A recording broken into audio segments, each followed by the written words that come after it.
시카고의 홍역 환자가 하루 새 2명이 추가돼 어제 오후 현재 모두 10건으로 늘었습니다. 추가 2명은 시카고 공립학교 학생으로 필센 이민자 보호소 발생 건수는 8건입니다. 시카고 최고의 음악 축제 라비니아 페스티벌이 2024년 일정을 공개했습니다. 스트리밍 TV 플랫폼 로쿠 고객 계정이 해킹을 당한 것으로 알려졌는데요. 피해 대상자는 15,000여 명에 달합니다. 한국이 오하이오주와 운전면허 상호 인정 약정을 체결했습니다. 시카고 총영사관이 이달 12일부터 이번 국회의원 선거 재외투표에 참여할 수 있는 유권자들에게 신고 신청 시 기재한 전자우편으로 재외투표 안내문을 발송합니다. 시카고 한인 선교협의회가 이달 17일 오후 4시 마운트 프로스펙트에 소재한 다섬교회에서 2024 시카고 선교 세미나를 개최합니다. 대부분의 물건을 1달러에 판매하는 달러트리가 지난 1분기 손실로 인해 1000여 개의 매장들을 폐쇄합니다. 어린 시절 소아마비에 걸려 전신을 움직일 수 없게 된 뒤 아이언 렁 안에서 살아온 남성이 78세를 일기로 숨졌습니다. 2달 동안 범죄를 모의하다 데이팅 앱에서 만난 여성의 집을 폭파한 조지아주 남성 2명이 다수의 중범죄 혐의로 최근 연방검찰에 의해 기소됐습니다. 미군의 전반적인 식품 물가 상승세가 진정되는데도 실질적인 음식 물가는 계속 상승하고 있습니다. 자신을 성소수자라고 인식하는 미국인의 비율이 10년 전에 비해 2배 이상으로 높아졌다고 여론조사 기관 갤럽이 밝혔습니다. 이상 이 시각 주요 뉴스입니다.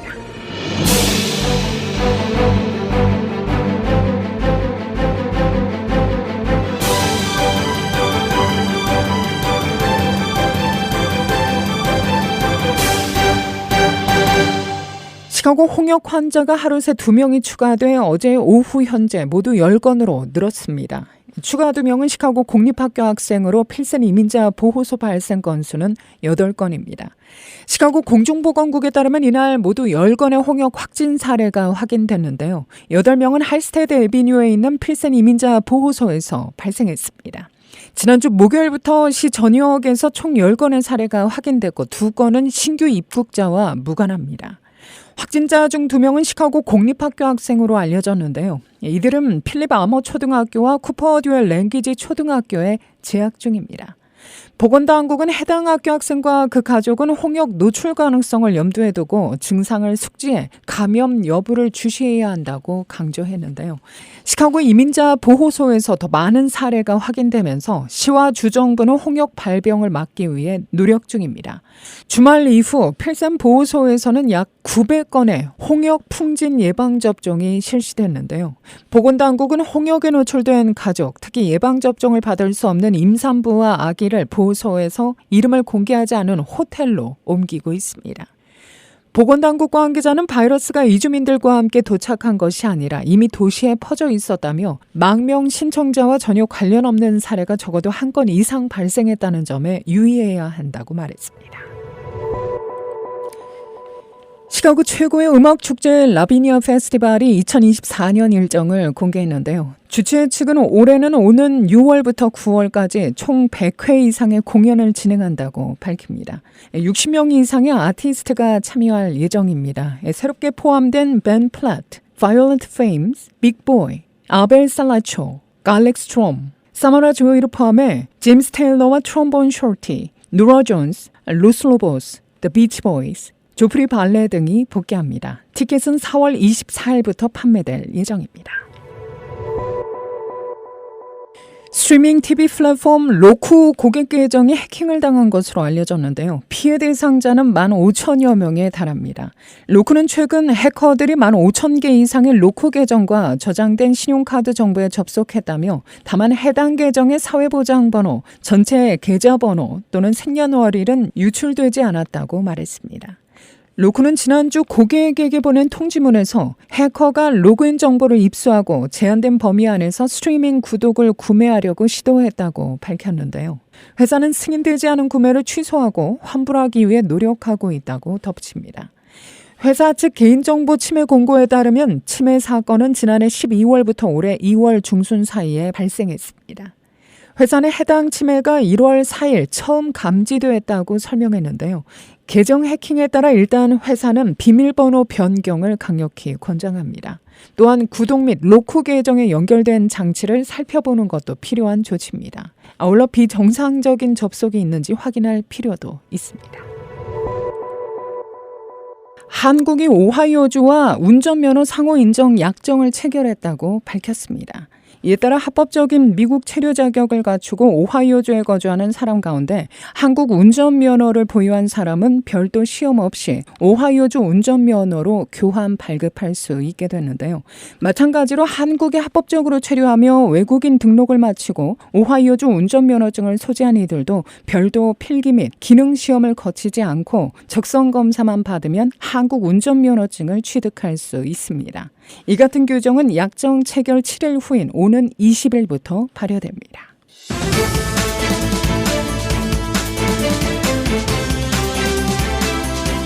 22대 국회의원 재외선거에서 주식하고 총영사관 관할인 미 중서부 지역의 유권자 수 명부 등재자가 2,792명으로 확정됐습니다. 총 명부 등재자 중 재외선거에는 458명, 국외부재자 2,334명으로 총 2,792명으로 나타났는데요. 지난 제21대 국회의원 선거 명부 등재자 수는 3,660명으로 집계됩니다. 주시카고 총영사관은 이달 12일부터 이번 국회의원 선거 재외투표에 참여할 수 있는 유권자들에게 신고 신청 시 기재한 전자우편으로 재외투표 안내문을 발송하고 전자우편을 미기재한 유권자에게는 우편으로 발송하거나 전화로 안내할 예정입니다.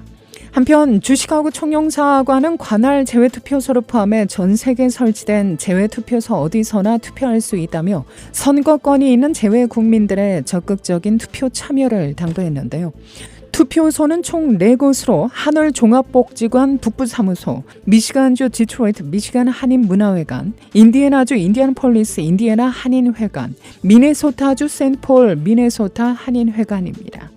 시카고 하늘 종합복지관 북부사무소에 마련될 시카고 투표소 운영 일시는 3월 27일 수요일부터 4월 1일 월요일까지 오전 8시 오픈에 5시까지 엿새간 진행됩니다. 이외 디트로이트의 인디애나폴리스 세인트폴 투표소는 3월 29일 금요일부터 3월 31일 주일까지 오전 8시부터 오후 5시까지 사흘간 운영됩니다. 또한 주시카고 총영사관 관할 재외투표소 외 세계 어디에서나 재외투표소가 설치된 장소에서는 투표가 가능합니다.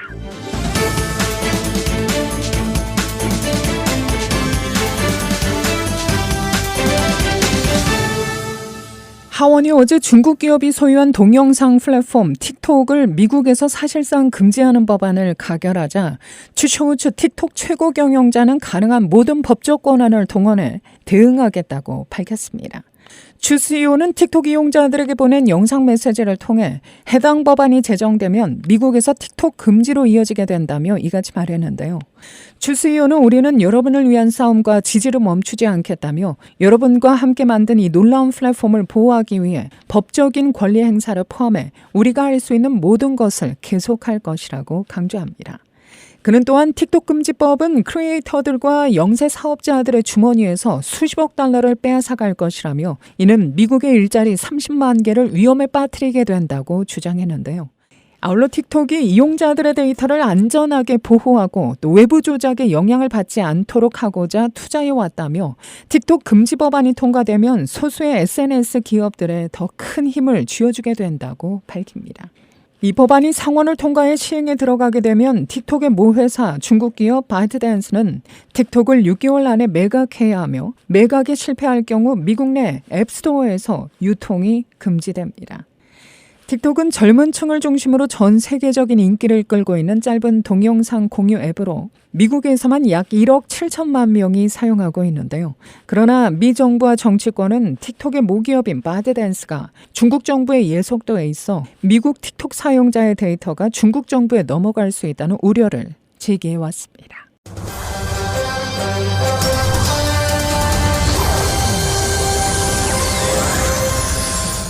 시카고 한인 선교협의회가 이달 17일 주일 오후 4시 마운트 프로스펙트에 소재한 다섬교회에서 2024 시카고 선교 세미나를 개최합니다. 이번 세미나는 시카고 지역에서 사역하는 모든 목회자와 선교 단체 리더, 성도를 대상으로 다가온 선교라는 주제로 세계 각지의 선교 현황과 시카고 지역에서 이루어지는 각종 선교 사역을 소개하는 시간으로 마련됩니다. 협의회 회장 임현석 목사입니다. 우리 시카고처럼 이 대도시에는 세계 여러 나라에서 온 민족들이 있잖아요. 저희들도 이민자지만 곳곳에서 시카고만 와도 100여 개의 나라에서 온 사람들이 있다고 하는데요. 그 중에는 선교지, 특별히 우리가 선교를 지금도 열심히 하지만 선교가 잘 되지 않는 지역에서 오신 분들도 있거든요. 무슬림권이라든지 기독교를 핍박하는 또 여러 나라에서 오신 분들이 계신데 어떻게 이제 그분들에게 선교 사역을 감당해야 되는지 이제 그런 필요들을 더 많이 보게 되고 또 최근에는 우리 미국에 그냥 대량 난민들이 들어오시면서 그리스도인들 선교적으로 접근해야 돼. 이들에게 예수 그리스도의 사랑으로 예수님을 알지 못하는 사람들에게 복음을 전하고 어려운 시기에 이 사역을 감당하는 단체들 보면서 하나님의 사랑을 가지고 순종하면은 이 일들을 감당할 수 있다는 것을 보게 되면서요. 우리 시카고에서도 선교지에서 온 사람들을 대상으로 복음을 전할 수 있다는 것을 교회들과 성도님들이 참여할 수 있는 구체적인 그 사례들을 보면 아이디어가 생기시고 또 마음을 함께 할 수 있으시니까. 강사로는 현 트리니티 신학교 교수인 마뉴엘 라우치홀스 박사와 변혜성 목사, 전민희 전도사가 초청돼 각각 최근 세계 선교 현황과 선교지에서 온 유학생 사역에 대한 소개, 실제 시카고 지역에서 진행되고 있는 난민 선교 사역 활동 2가지를 자세히 소개할 예정입니다. 첫 번째 강사님은 트리니티 신학교에서 선교학 교수로 있는 라울츠 교수님이신데요. 이분은 독일계 교수님이시고 또 선교사로서도 오랫동안 사역을 하셨고 또 지금도 선교지에서 온 그런 유학생들을 대한 긍휼하는 마음, 그분들을 잘 훈련시켜서 다시 선교지에서 선한 영향력을 발휘할 수 있도록 돕는 마음을 계신 것을 들으면서 최근에 세계 선교회가 어떻게 변하고 있는지 흐름에 대해서 이야기를 해주실 거고, 시카고에 온 여러 선교지에서 온 난민들이라든지 그 아이들을 특별히 사역하는 두 분들이 계신데 한 분은 All Nations 교회를 담당하시는 변혜성 목사님이 하나님께서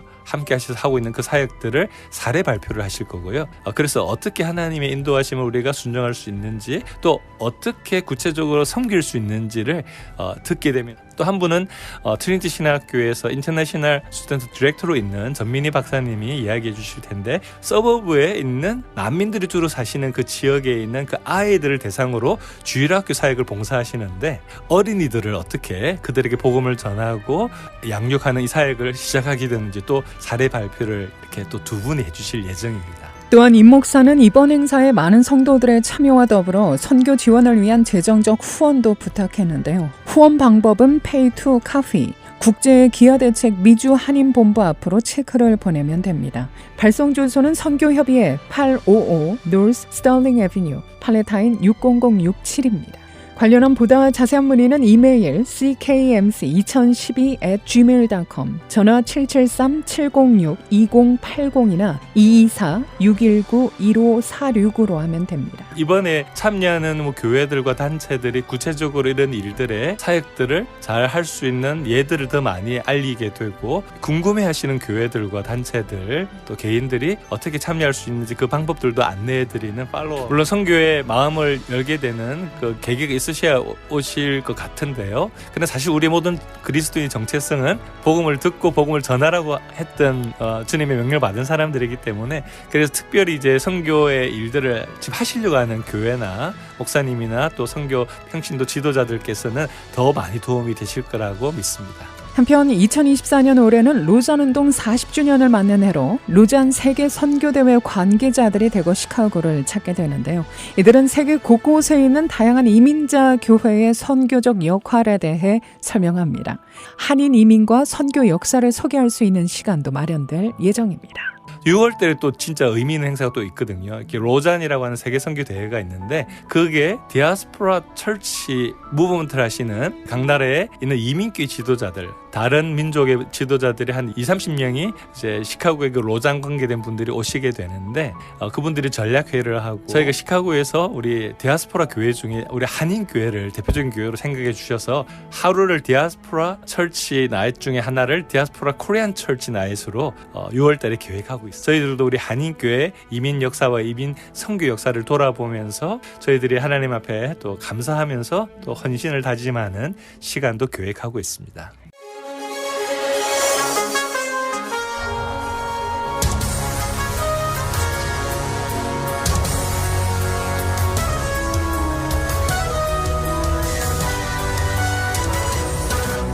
러시아에서 간첩 혐의로 체포된 한국인 선교사 백모 씨의 아내가 변호사 선임에 나선 것으로 전해지고 있는데요. 언론 보도에 따르면 주 러시아 한국 대사관은 백 씨의 아내의 요청으로 변호사 명단 제공 등 조치에 나설 방침입니다. 한 관계자는 백 씨의 아내는 남편 사건의 진행 상황과 대처 방법을 묻기 위해 대사관과 수시로 연락하고 있다며 재외공과는 어려움에 부닥친 한국 국민을 돕기 위해 각종 사안에 대처할 수 있는 변호사 명단을 갖고 있다고 설명했습니다. 한국 대사관은 백 씨의 체포 소식이 처음 전해진 지난 11일 당일에도 인권 침해 여부와 건강 상태 등을 확인하기 위해 러시아 연방보안국에 영사 면회를 신청했는데요. 러시아 외무부 대변인은 전날 열린 브리핑에서 러시아 외무부는 백 씨 사건과 관련해 한국 측과 긴밀히 접촉하고 있으며 그에 대한 영사 접견 가능성도 검토 중이라고 밝힙니다. 백 씨는 10년 넘게 러시아 극동 연해주와 하바롭스크주 등지를 오가며 북한 노동자 등을 상대로 인도적 지원 활동을 펼쳐왔는데요. 지난 1월 중국에서 육로로 블라디보스토크로 입국한 뒤 러시아 연방보안국에 체포됐으며 함께 체포되었다가 풀려난 백 씨의 아내가 블라디보스토크 한국 총영사관에 이 사실을 알린 겁니다. 백 씨는 현재 추가 조사를 위해 모스크바로 이송돼 레포르토보 구치소에 구금돼 있는데요. 러시아 당국은 수사 진행 상황에 대해 철저히 함구하고 있습니다. 대부분의 물건을 1달러에 판매하는 달러트리가 지난 1분기 손실로 인해 1000여 개 매장들을 폐쇄합니다. 회사 측은 600여 개 매장을 올 상반기에 폐쇄한 뒤 400여 개 매장들을 추후에 폐쇄할 것이라는 계획을 어제 밝혔는데요. 앞으로 3년 동안 전체 매장 중 12%가 폐쇄되는 겁니다. 달러트리의 경우 지난 1분기 동안 17억 1천만 달러의 손실을 본 것으로 나타났습니다. 어린 시절 소아마비에 걸려 전신을 움직일 수 없게 된 뒤 아이언 렁 안에서 살아온 남성이 78세를 일기로 숨졌습니다. 영국 BBC 등은 33만여 명의 SNS 팔로워를 보유한 78세 미국 남성 폴 알렉산더가 병원에서 사망했다고 보도했는데요. 알렉산더는 6세 때이던 1952년 소아마비에 걸려 전신이 마비된 이후 아이언 렁이라는 기계 안에서 살아왔죠. 아이언 렁은 내부를 일부 진공 상태로 만들어 환자의 폐가 숨을 들이쉴 수 있도록 돕는 원통형 기기로 소아마비 등으로 근육 조절 능력을 잃은 환자의 호흡을 돕습니다. 알렉산더는 이 기기를 착용하고 누운 채 텍사스 대학교에서 경제학 학사 학위를 받았고 1984년 같은 대학에서 법학 학위도 취득했는데요. 2년 뒤 변호사 시험에 합격한 그는 수십 년 동안 변호사로 일해왔으며 자신의 삶을 다룬 회고록 등을 출판하며 작가로도 활약했습니다. 그의 친구 데니얼 스핑크스에 따르면 알렉산더는 최근 코로나19 확진 판정을 받았던 것으로 알려졌습니다. 2달 동안 범죄를 모의하고 데이팅 앱에서 만난 여성의 집을 폭파한 조지아주 남성 2명이 다수의 중범죄 혐의로 최근 연방 검찰에 의해 기소됐는데요. 조지아 남부지방검찰청이 7일 발표한 보도자료에 따르면 티븐 글러서와 칼렙 켄지 등 2명의 피고인은 지난해 1월 사바나 인근의 리치몬드 힐시의 한 주택에서 폭발물을 터뜨린 혐의를 비롯해 스토킹과 폭발물 사용 등 다수의 혐의로 기소됐습니다. 특히 폭발물을 사용한 중범죄 공모 혐의에 대해서는 유죄 판결 시 최대 징역 20년형에 처해집니다. 또 폭발물을 사용한 혐의도 유죄 판결을 받으면 추가로 10년의 징역형을 선고받을 수 있는데요. 연방법원은 가석방을 허용하지 않습니다. 두 피고는 2022년 12월부터 2023년 1월까지 피해자를 살인, 부상, 괴롭힘, 협박 의도로 감시했으며 이 과정에서 무기도 사용한 것으로 밝혀졌는데요. 지역 매체에 따르면 피해자와 그 딸은 폭발 당시 현장에 없었기 때문에 다치지는 않았다고 보도했습니다. 오늘 종일 흐린 가운데 많은 양의 비를 뿌릴 것으로 예보됩니다. 특히 시카고 남부 러셀과 그론디, 켄터키 카운티에 오전 10시까지 심한 뇌우주의보가 발령된 상태였는데요. 기온은 어제보다 다소 내려 쌀쌀합니다. 오늘 낮 최고 기온 54도, 밤 최저 41도, 내일 다시 맑게 개입니다. 예상되는 낮 최고 기온 53도, 밤 최저 37도입니다. 이상으로 데일리 뉴스를 마칩니다. 진행의 김수연이었습니다. 오늘도 하나님의 큰 위로와 축복이 함께하기를 소망합니다.